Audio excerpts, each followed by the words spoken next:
Bienvenidos y bienvenidas a una nueva clase de biología. En la sesión de hoy día vamos a ver enzimas, ya que hemos visto cómo se replica el material genético y cómo éste se expresa en formar en su gran mayoría proteínas. Y ahora vamos a hablar acerca de una clase particular de proteínas que son, bueno, las enzimas. De ellas, ustedes saben, las han escuchado y probablemente se sepan un montón, pero la verdad es que vamos hoy a profundizar este conocimiento y vamos a aplicar algunas estrategias de retroalimentación o las vamos a conocer y, y obviamente vamos a poder comprender mejor cómo la célula funciona teniendo estas herramientas. Entonces, el gran objetivo de hoy día es que usted pueda comprender el funcionamiento y los mecanismos de las enzimas y obviamente su regulación. Bien, partamos. Estas primeras diapositivas, por si acaso, son exactamente las mismas que les mostré a octavo básico, como para que entiendan que lo esencial es común, es básico y debiera ser manejado esto por lo menos por ustedes. Bueno, el concepto de enzima, esto puede ser un dato rosa, se deriva de enzymes, que en griego significa en levaduras, porque se descubrió que la fermentación podía ocurrir con la levadura o con los extractos de levadura. Por lo tanto, se entendía que había algo dentro de la levadura que provocaba esta fermentación y que provocaba el proceso de fermentación. En el 99,9% de las enzimas son proteínas, por lo tanto, para la prueba de transición, sí, son todas proteínas.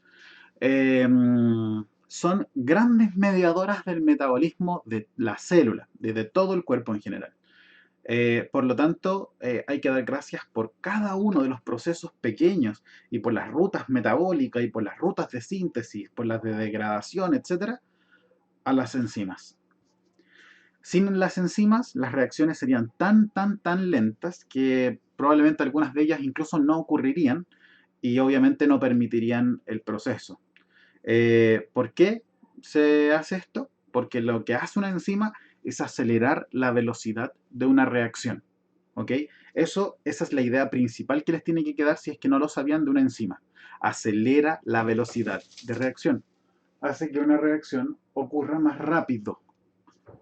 Bien, ahora, grandes características de las enzimas se necesitan en pequeñas cantidades, porque una enzima realiza muchas reacciones en un segundo.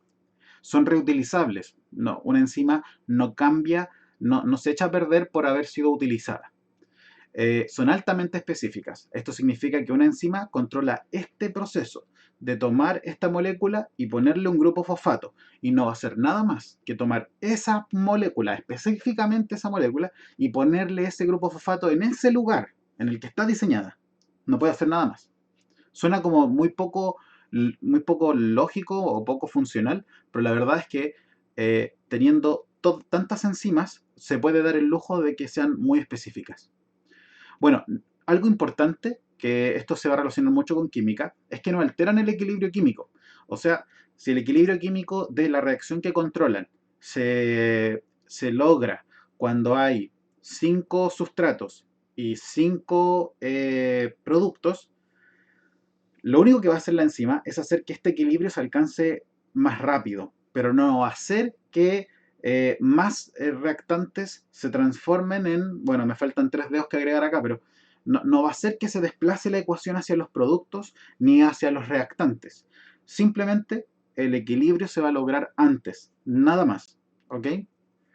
Eh, Características, cuando tienen demasiado sustrato, se saturan y no funcionan más rápido.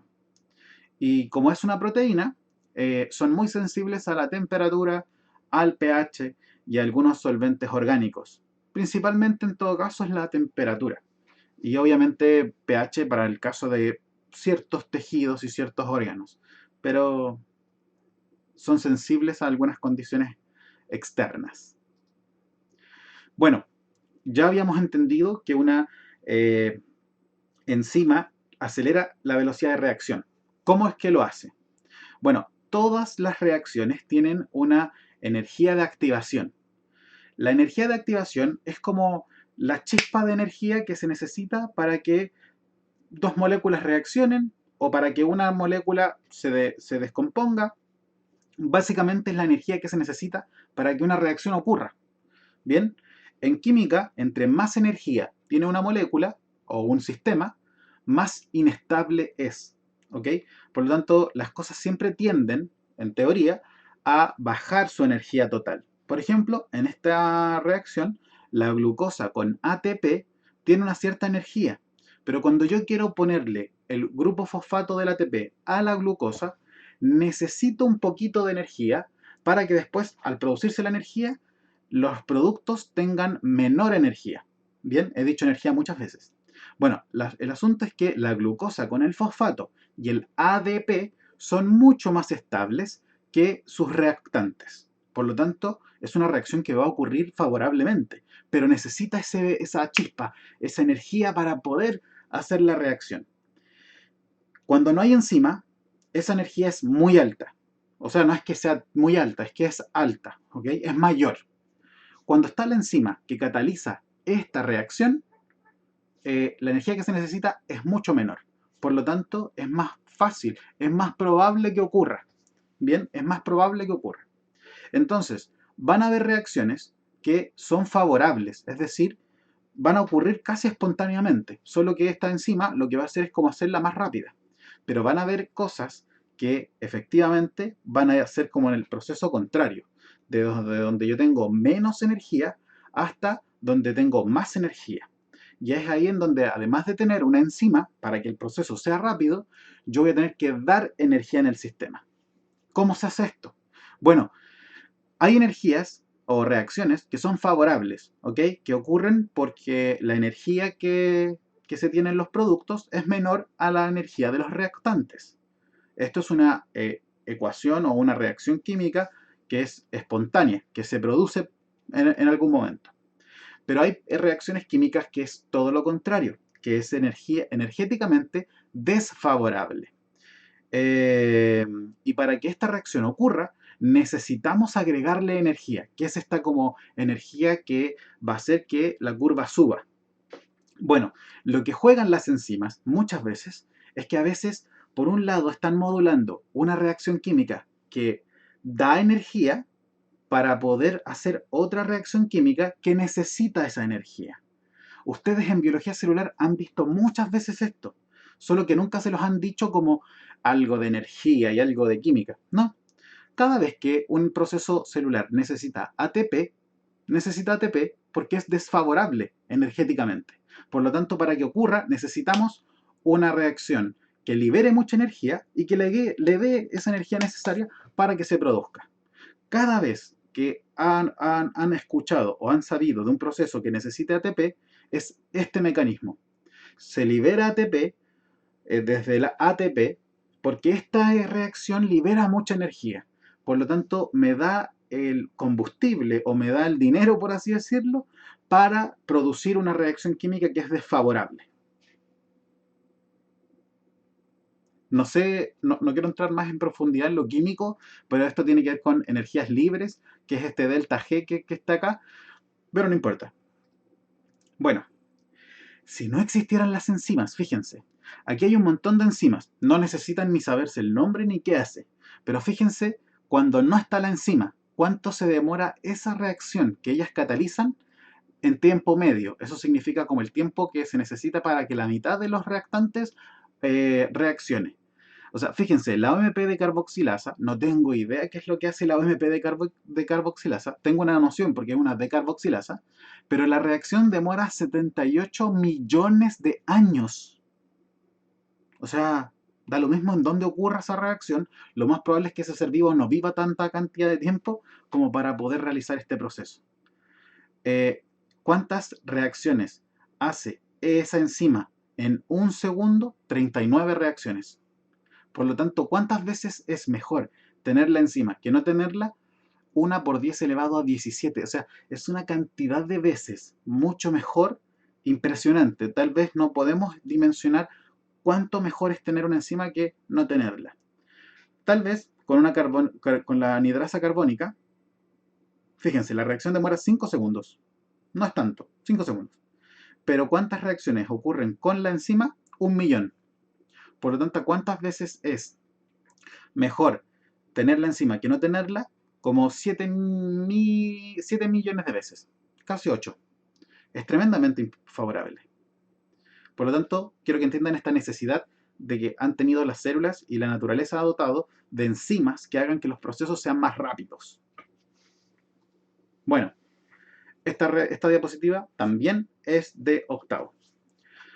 ¿Cómo funciona una enzima? Bueno, las enzimas funcionan con la parte proteica, que es la apoenzima. No todas las enzimas tienen este mecanismo, pero sí las que obviamente tienen algunos requisitos que ya vamos a ver. Bueno, la parte proteica de una enzima se llama apoenzima. Y si solamente la parte proteica no tiene función, lo más probable es que necesite de un ayudante.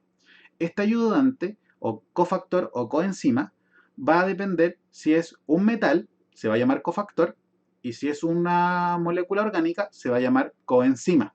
Por ejemplo, las vitaminas son normalmente coenzimas de alguna enzima, valga la redundancia, que le va a permitir funcionar. Un metal, por ejemplo, tenemos al hierro en el grupo hemo, que es la proteína de la hemoglobina. Bueno, tenemos apoenzima, que es la parte proteica, tenemos el cofactor, si es un metal, una coenzima, si es un componente orgánico, y la dupla, este complejo que se va a armar, va a llamarse holoenzima. Y la holoenzima es la enzima funcional, la que sí se va a poder unir a un sustrato. Sustrato es la molécula que toma una enzima para poder funcionar y hacer su pega. Puede ser uno, si por ejemplo lo toma y lo destruye, o si toma varios sustratos y los va a pegar, bueno, tiene varios sustratos. Bueno, entonces las enzimas, como son muy específicas de una reacción química, cuando uno las junta, esta reacción toma esta molécula y le pone un fosfato, esta la convierte, esta después le saca el fosfato, esta después, y así van tomando una molécula y la van transformando, es una ruta metabólica, que cada una va a tomar el compuesto que hizo la anterior para producir un compuesto químico que probablemente va a ser tomada por otra enzima. Y así las moléculas se van transformando. Así la célula va tomando lo que necesita y va, obviamente, tirando básicamente compuestos o biomoléculas hacia donde más lo necesite. Así es que, por ejemplo, cuando nosotros nos alimentamos, nosotros destruimos todo lo que comemos. Azúcares, lípidos, proteínas, ácidos nucleicos en general. Este tipo de metabolismo se llama catabólico, porque va a destruir moléculas complejas y va a formar moléculas simples, que son básicamente aminoácidos, monosacáridos, nucleótidos, ácidos grasos simples o ácidos grasos en general. Y esto, eh, claro, libera energía. Esta destrucción, como sacarle el jugo a las moléculas, me da energía. Y parte de esta energía se libera como calor, es perdida como calor. El calor que el cuerpo humano produce o los mamíferos producimos en general es básicamente por la descomposición o el metabolismo catabólico de los alimentos que hemos ingerido. Bueno, tenemos un montón de bloques que forman proteínas, azúcares, grasas, ácidos nucleicos.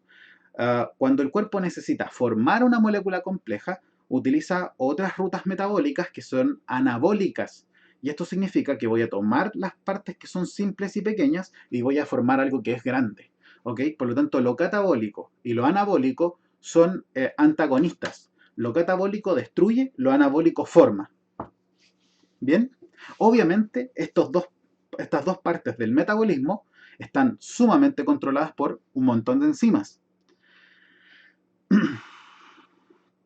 Entonces, algo importante que tienen que entender de una enzima es que tiene un sitio activo. El sitio activo de una enzima es el lugar preciso en donde se va a unir el sustrato para que la enzima pueda hacer su función.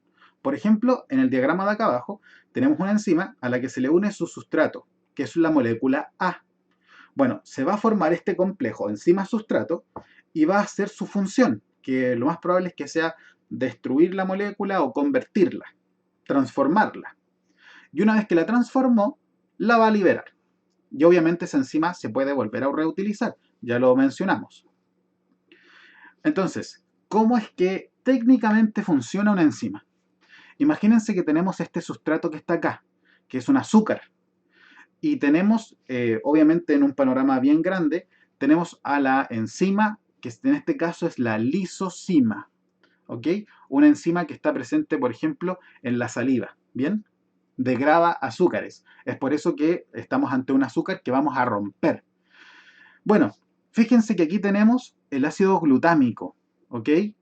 Tiene un número porque es el aminoácido número 35 de la proteína.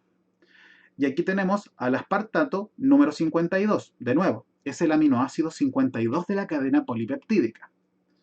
Entonces, justo, el ácido glutámico y el aspartato tienen una cercanía importante dentro de la proteína y hace que sus cadenas laterales, que son los R que tenía cada aminoácido, se orienten y queden bien juntitos. Esto va a permitir que haya una interacción con el sustrato, con el azúcar. Entonces, técnicamente no necesitan saber qué es lo que ocurre en este caso en particular, pero sí tienen que entender que hay estabilizaciones químicas con oxígenos, con puentes de hidrógeno, con un montón de herramientas químicas para poder cambiar el sustrato al producto.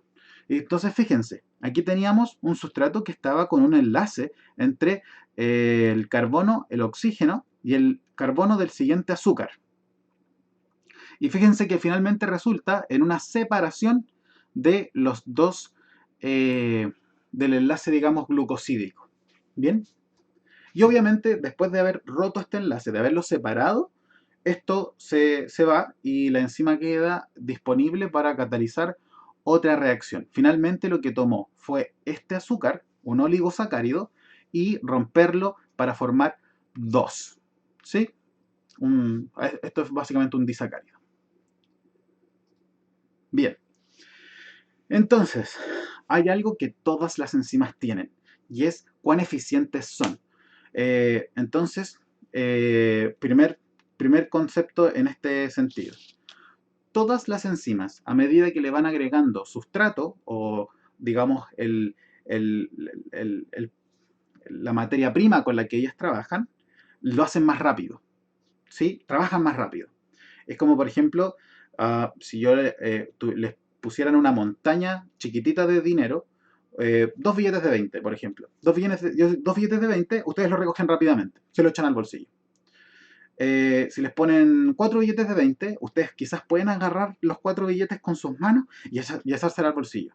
Bastante rápido, en términos de dinero versus tiempo. Si les ponen un cerrito de billetes de 20, probablemente aunque ustedes agarren con sus manos y se la echen al bolsillo, no van a poder agarrar más dinero porque sus manos los limitan a una cierta cantidad de billetes. Entonces, después, por mucho que la montaña sea tremendamente grande, da lo mismo cuán grande sea la montaña, ustedes tienen un límite de cuánto dinero se pueden meter al bolsillo por segundo. ¿Ok? A las enzimas le pasa lo mismo. Llega un momento en que tienen tanto sustrato que no son más rápidas. Y a esto se le llama como velocidad máxima. A cuánta es la tasa de conversión del sustrato que pueden lograr de forma tope, máxima. Hay una medida enzimática de las proteínas, de las enzimas, o sea, a la cinética enzimática, que es, ustedes más o menos pueden medir la velocidad máxima de una enzima. Van a decir, por ejemplo, 500 moles por segundo, voy a decir una cifra cualquiera, y van a irse entonces a la mitad de esta velocidad máxima, 250, y van a ver en qué concentración de sustrato se alcanza esta velocidad de conversión. Eso es una km, es, un, es una concentración de sustrato en el que la enzima alcanza la mitad de su velocidad tope. ¿Bien? Hay tablas y tablas de cuál es la km de cada enzima. Bien, estos son indicadores que probablemente si tienen algún ramo en la universidad de lo que quieran estudiar con bioquímica, van a analizar y van a estudiar e incluso van a experimentar con ellos. Esto responde a un montón de enzimática de Michaelis Menten. En su libro está muy resumido, de hecho está el mismo gráfico que está acá, por si acaso lo quieren revisar. A mí lo único que me interesa es que sepan lo que es la V máxima y qué significa la Km. ¿Bien? Bueno, aquí abajito tienen básicamente el desempeño de las enzimas, por ejemplo la sacarasa y la tripsina. La tripsina es la que está en rojo y la sacarasa es la que está en verde. Básicamente, cuando yo modifico el pH, la enzima puede activarse o desactivarse y obviamente la enzima va a estar diseñada para funcionar en un pH, digámoslo así, justo o en un rango bien justo. Por ejemplo, la tripsina es una de las enzimas que está presente en el estómago y que digiere proteínas. Por lo tanto, si va a estar en el estómago, es lógico que actúe mejor en pHs ácidos o pHs bajos. Por ejemplo, entre 3 y 5. ¿Ok? Y la sacarasa es más bien una proteína que va a actuar en términos neutros a relativamente bases. Y va a romper la sacarosa. ¿Bien? Por lo tanto, toda enzima tiene un pH en donde actúa mejor y hay pH en donde simplemente incluso no actúa. Y también ocurre lo mismo con las temperaturas. Hay siempre temperaturas en las que las enzimas funcionan de mejor manera. Lo más probable es que en cada organismo las reacciones ocurran siempre como a una temperatura constante, ¿ok? 36, 37 grados Celsius en el caso de nosotros. Pero veámoslo en un campo más amplio. Eh, lo más probable es que la vegetación del Amazonas funcione a temperaturas más altas que la vegetación que pueda haber en la Patagonia, por cuestiones climáticas evidentes. Por lo tanto, si analizamos las temperaturas en donde las enzimas de esos seres vivos funcionan óptimamente, nos vamos a encontrar que probablemente las proteínas o las enzimas de los organismos del Amazonas funcionan específicamente sobre 35 grados fácil. En cambio, en Patagonia, lo más probable es que la temperatura óptima en los desempeños sea cercana a los 10 y puede que incluso sea menos. Bien, ahora veamos cómo se regulan. Esto es importante. Cada enzima va a regular un paso en el metabolismo de una célula. Y regularlas va a ser tremendamente importante. Van a haber veces en que yo no necesito un proceso o van a haber veces en que lo voy a necesitar demasiado. Esto, si se acuerdan un poco de lo que eran las hormonas, puede que les suene familiar. Y es que hay feedback o retroalimentación. En las enzimas normalmente hay una retroalimentación negativa. ¿Qué significa esto? Significa que el resultado final de una ruta metabólica o de una seguidilla de pasos va a provocar la inhibición del comienzo de esa ruta.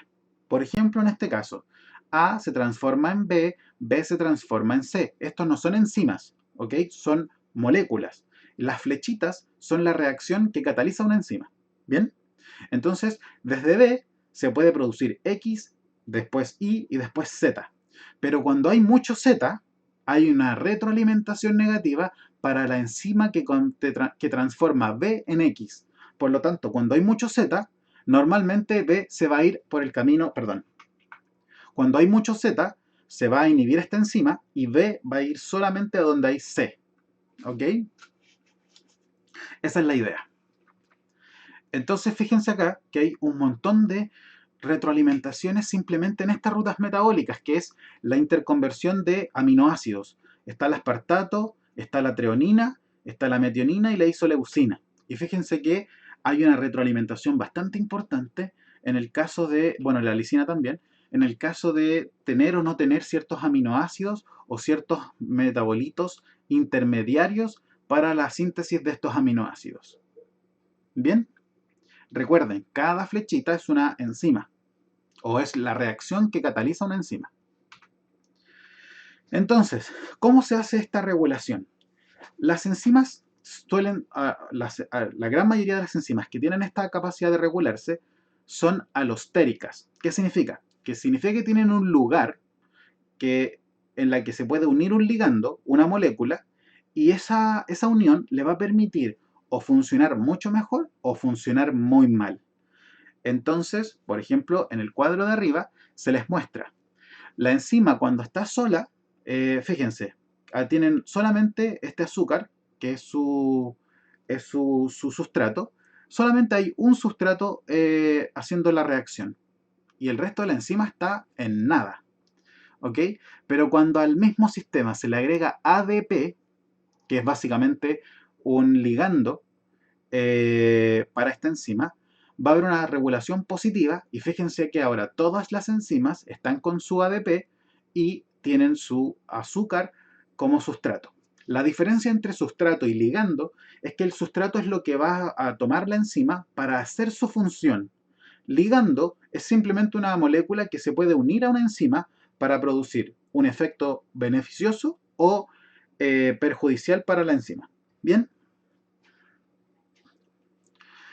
Bueno, y enzimas alostéricas ustedes conocen un montón. Todas las proteínas que se prenden y se apagan, bueno, aquí la gente que está en el electivo corre con una cierta ventaja. Hay un montón de proteínas que se prenden y se apagan si se unen o no se unen a ciertas moléculas. Son enzimas alostéricas que se van regulando a medida que yo les pongo o no les pongo ciertas moléculas. Entonces así, obviamente, la célula controla de mejor manera la funcionalidad de ciertas enzimas para producir o dejar de producir ciertos metabolitos. Y esto es lo último que vamos a ver. Hay ciertas enzimas que tienen inhibidores. Esto obviamente hace que la enzima deje de funcionar. Por algo es una inhibidor, o sea, es una inhibición. La inhibición que más me interesa que entiendan es la inhibición competitiva, que es básicamente una molécula que va a provocar que la enzima no funcione, pero que va a ocupar justamente el mismo sitio activo que los sustratos. Fíjense que lo más probable es que aquí tenemos los dos sustratos. Esta enzima, lo más probable es que lo que iba a provocar era la unión de ellos.